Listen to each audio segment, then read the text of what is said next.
ಎಲ್ಲೋ ಮಲ್ಬಾರ್ ವ್ಲಾಗಿಗೆ ಸ್ವಾಗತ.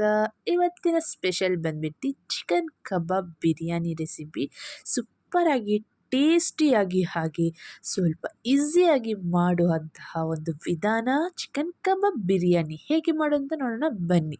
ಒಂದು ಪ್ಯಾನಿಗೆ 6 to 7 table spoon ಅಷ್ಟು ಸನ್ಫ್ಲವರ್ನ ಹಾಕೊಳ್ಳಿ. ಆನಂತರ 2 to 3 ಟೇಬಲ್ ಸ್ಪೂನ್ ಅಷ್ಟು ಜಿಂಜರ್ ಗಾರ್ಲಿಕ್ ಪೇಸ್ಟ್ ಹಾಕ್ಕೊಂಡು ಅದನ್ನ ಚೆನ್ನಾಗಿ ಫ್ರೈ ಮಾಡ್ತಾ ಇರುವಾಗ ಈ ಕಡೆ ನಾವು ಮಿಕ್ಸಿಯಲ್ಲಿ ಒಂದು 3 to 4 ಟೊಮೆಟೊವನ್ನು ಪೇಸ್ಟ್ ಮಾಡ್ಕೋಬೇಕು. ಆ ಪೇಸ್ಟ್ ಮಾಡ್ಕೊಂಡಿರೋ ಟೊಮೆಟೊವನ್ನು ಈಗ ಪ್ಯಾನಿಗೆ ಶುಂಠಿ ಬೆಳ್ಳುಳ್ಳಿ ಫ್ರೈ ಆಗಿದೆ ಆ ಪ್ಯಾನಿಗೆ ಹಾಕ್ಕೋಬೇಕು. ಅದನ್ನ ಹಾಕ್ಕೊಂಡು ಚೆನ್ನಾಗಿ ಫ್ರೈ ಮಾಡ್ತಾ ಇರುವಾಗ ನಾವೊಂದು ಗ್ರೀನ್ ಮಸಾಲೆಯನ್ನು ಹಾಕೋಬೇಕು. ಒಂದು ಕಟ್ಟಷ್ಟು ಪುದೀನ, ಒಂದು ಕಟ್ಟಷ್ಟು ಕೊತ್ತಂಬರಿ, ಒಂದು 10 to 12 ಚಿಲ್ಲಿ ಹಸಿಮೆಣಸನ್ನ ತೊಗೋಬೇಕು. ಆನಂತರ 2 ಚಿಕನ್ ಕಬಾಬ್ ಮಾಡ್ಕೊಂಡಿರೋದು ಅದನ್ನ ಹಾಕೋಬೇಕು. ಯಾಕಂದರೆ ಚಿಕನ್ ಕಬಾಬ್ ಹಾಕಿದ್ರೆ ರೈಸಿಗೂ ಒಂದು ಮಸಾಲೆ ಹಿಡಿಯುತ್ತೆ, ಅದರ ಫ್ಲೇವರ್ ಇರಿಯುತ್ತೆ. ಅದನ್ನ ಪೇಸ್ಟ್ ಮಾಡಿಕೊಂಡು ಈಗ ಟೊಮೆಟೊ ಫ್ರೈ ಆಗಿದೆ ಅದು ಹಾಕ್ಕೊಂಡು ಚೆನ್ನಾಗಿ ಫ್ರೈ ಮಾಡ್ತಾ ಇರಬೇಕು. ಆಗ ನಾವು ಈ ಕಡೆ ಕಬಾಬ್ ಮಾಡೋಕ್ಕೆ ಕಬಾಬಿಗೆ ನೀವು ಹೇಗೆ ನಾರ್ಮಲಾಗಿ ಮಸಾಲೆ ಹಚ್ತೀರಾ ಆ ರೀತಿ ಮಸಾಲೆ ಹಚ್ಚಿ ಅದನ್ನ ಫ್ರೈ ಮಾಡ್ಕೋಬೇಕು. ಕಬಾಬ್ನ ಚೆನ್ನಾಗಿ ಫ್ರೈ ಮಾಡ್ತಾ ಇರುವಾಗ ನಾವು ಈ ಕಡೆ ಈರುಳ್ಳಿಯನ್ನು ಫ್ರೈ ಮಾಡೋಕ್ಕೆ ಇಡಬೇಕು. ಅಂದರೆ ಮೇಲೆ ಫ್ರೈಡ್ ಆನಿಯನ್ ಹಾಕೋದ್ರಿಂದ ಮಸಾಲೆಗೂ ಫ್ರೈಡ್ ಆನಿಯನ್ ಹಾಕೋದ್ರಿಂದ ಸೊ ಫ್ರೈಡ್ ಆನಿಯನ್ ಮಾಡೋಕ್ಕೆ ಈರುಳ್ಳಿನ ಚಾಪಾಗಿ ಕಟ್ ಮಾಡಿಕೊಂಡು ಅದು ತೋರಿಸ್ತೀನಿ ಹೇಗೆ ಫ್ರೈ ಮಾಡೋದು ಅಂತ.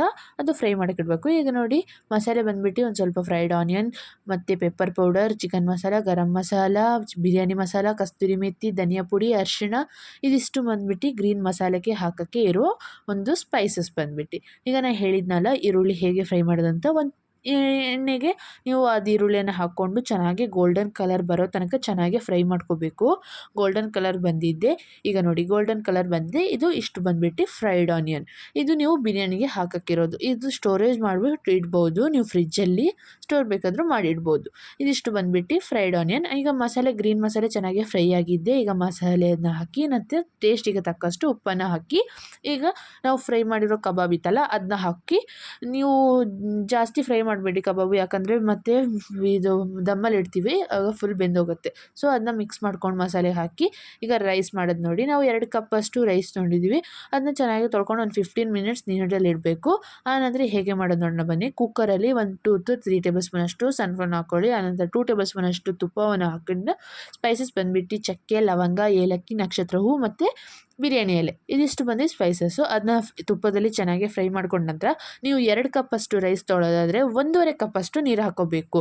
1 ಕಪ್ ತೊಗೊಳ್ಳೋದಾದರೆ ನೀವು 1.5 ಕಪ್ ರೈಸ್ ತೊಗೊಳ್ಳೋದಾದರೆ 1 ಕಪ್ ನೀರು ಹಾಕ್ಕೋಬೇಕು ನೀವು. ಯಾಕಂದರೆ ಇದು ಫುಲ್ ಬೇಯಬಾರ್ದು, ಹಾಫ್ ಬೇಯಬೇಕು. ಸೊ ಅದರಿಂದ ನೀವು ಜಾಸ್ತಿ ನೀರು ಹಾಕಬಾರ್ದು. ಆನಂತರ ಒಂದೇ ವಿಸಿಲ್ ಹಾಕಬೇಕು. ಈಗ ನೀರನ್ನು ಹಾಕಿದ ನಂತರ 1.5 ಕಪ್ಪಷ್ಟು ನಾವು 2 ಕಪ್ ತೊಗೊಂಡಿರೋದು 1.5 ಕಪ್ಪಷ್ಟು ನೀರನ್ನು ಹಾಕಿ ಮತ್ತು ಟೇಸ್ಟಿಗೆ ತಕ್ಕಷ್ಟು ಉಪ್ಪನ್ನು ಹಾಕ್ಬೋದು. ನಾವು ಕಲ್ಲುಪ್ಪು ಹಾಕಿದ್ರೆ ನೀವು ಯಾವ ಉಪ್ಪಾದರೂ ಹಾಕೋಬೋದು. ಆನಂತರ ಕುದಿ ಬಂದಿದ್ದೆ ಇವಾಗ ರೈಸನ್ನು ಹಾಕೋಬೇಕು. ನಾವು ಬಾಸ್ಮತಿ ರೈಸ್ ತೊಗೊಂಡಿದ್ವಿ, ಜೀರಾ ರೈಸ್ ಹಾಕ್ಬೋದು, ಯಾವ ರೈಸ್ ಆದರೂ ಹಾಕ್ಬೋದು. ಈಗ ನಾವು ಬಾಸ್ಮತಿ ರೈಸ್ ತೊಗೊಂಡಿದ್ವಿ, ಅದು ನೀರು ಕುದಿ ಬರ್ತಾ ಇರುವಾಗ ನಾವು ರೈಸನ್ನು ಹಾಕ್ಕೊಂಡು 1 ವಿಸಿಲ್ ಆದರೆ ಆಯಿತು. ಈಗ 1 ವಿಸಿಲ್ ಬಂದಿದೆ ನೋಡಿ. ಈಗ ನೋಡಿ ರೈಸು ಒಂದು ಮೀಡಿಯಮ್ನಲ್ಲಿ ಬೆಂದಿದ್ದೆ, ಫುಲ್ ಬೆಂದಿಲ್ಲ, ಮೀಡಿಯಮಾಗಿ ಬೆಂದಿದೆ. ಇದಿಷ್ಟನ್ನ ಚೆನ್ನಾಗಿ ಮಿಕ್ಸ್ ಮಾಡಿಕೊಂಡು ಈಗ ಆ ಮಸಾಲೆಗೆ ಹಾಕಿದ್ರೆ ಆಯಿತು, ಬಿರಿಯಾನಿ ಮಸಾಲೆಗೆ ಹಾಕಿದ್ರೆ ಆಯಿತು. ಈಗ ಹಾಕಿ ಲೇಯರ್ ಮಾಡಿ ಕರೆಕ್ಟ್ ಇದು ಮಾಡಿ ಈಗ ಮೇಲೆ ಗಾರ್ನಿಷಿಗೆ ಸ್ವಲ್ಪ ಫ್ರೈಡ್ ಆನಿಯನು ಮತ್ತು ಸ್ವಲ್ಪ ಕೊತ್ತಂಬರಿ ಸೊಪ್ಪನ್ನು ಹಾಕಿ 15 ಮಿನಿಟ್ಸ್ ದಮ್ಮಿಗಿಟ್ಟರೆ ಸಾಕು. ಫಾಯಿಲ್ ಪೇಪರೋ ಯಾವ ಪೇಪರನ್ನು ಇಟ್ಟು 15 ಮಿನಿಟ್ಸ್ ಬೆಂದರೆ ಸಾಕು. ಇದಿಷ್ಟೇ ಇರೋದು ಈಸಿಯಾಗಿ.